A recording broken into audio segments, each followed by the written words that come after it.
Did you know that the biggest mistake beginners make isn't picking the wrong stock?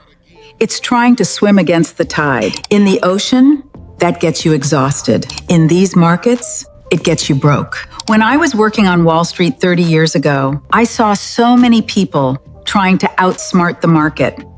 They wanted to be heroes. But I taught my daughter a different way. I told her, honey, don't try to be a genius. Just find the trend and ride it like a wave. Today, she doesn't have a boss, she doesn't have a 9 to 5, and she spends her mornings at the beach because she learned to follow the path of least resistance. Let me show you exactly what I showed her, right here, from my desk. The market only moves in 3 directions. First, we have the uptrend, or what we call a bull market. Think of it like a staircase in a beautiful home. It makes higher highs and higher lows.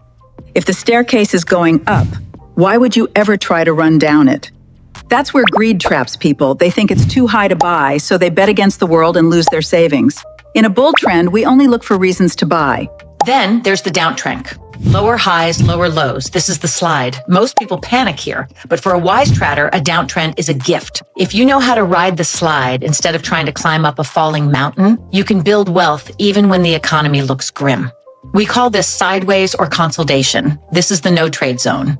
My daughter used to lose her profits here because she felt she had to be in a trade every day. I told her patience is a position too. If there's no clear wave, stay on the shore. Psychology 101. The market is designed to take money from the impatient and give it to the disciplined. The trend is your friend until the end. Don't try to predict the turn. Just stay on the wave until it hits the shore. My family is financially free today because we stopped guessing and started following.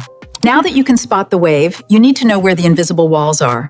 In our next lesson, I'll show you the support and resistance, the floor and the ceiling of the market. I'm Sally. Keep it simple, stay disciplined.